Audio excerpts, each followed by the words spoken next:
Après une année 2025 marquée par les élections présidentielles et législatives, Séguéla, capitale du Ourodougou, entame 2026 avec un souffle d'espoir et des attentes bien définies. Les habitants souhaitent voir des progrès tangibles dans les secteurs essentiels, infrastructures routières, emploi, santé et éducation.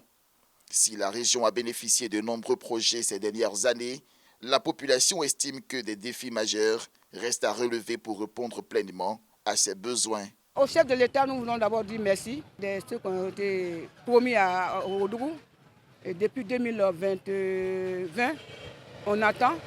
La route nous a été promise, on en a eu, mais beaucoup reste à faire. Notre hôpital est malade, nos routes sont malades, l'école est malade et la jeunesse aussi est malade parce que cela a vraiment besoin du gouvernement. Beaucoup sont faits, mais encore, il reste encore beaucoup plus. Chez les entrepreneurs, l'optimisme est réel, mais les attentes demeurent élevées. Commerçants et chefs d'entreprise appellent à un cadre économique plus favorable et à un soutien renforcé pour stimuler l'activité locale. Nous sommes dans le domaine de la vente de ciment. Nous demandons au président de la République de revoir un peu par rapport donc, aux fixes et aux impôts. Puis nous avions été convoqués par les impôts sur l'augmentation donc, des frais, tout ça.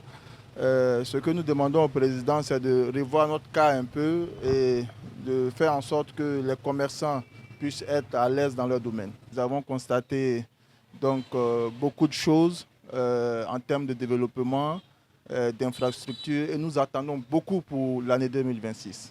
Pour les jeunes, la situation reste contrastée. Certains se tournent vers des activités informelles comme le mototaxi, tandis que d'autres peinent à décrocher un emploi stable.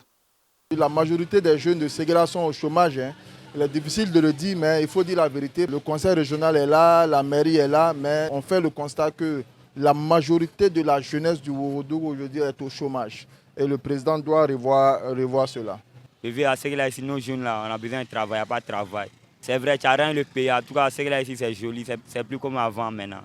Mais nous, on a besoin de travail ici. Ici, à Séguéla, nous jeunes là, c'est la motivation, on fait beaucoup. Séguéla ouvre donc 2026 sous le signe de l'espérance partagée. Habitants, autorités, entrepreneurs et jeunes expriment un même souhait. Pour les populations de Séguéla, 2026 n'est pas simplement une nouvelle année. C'est celle où les paroles devront céder la place aux actes et où chaque attente devra se traduire par des résultats tangibles.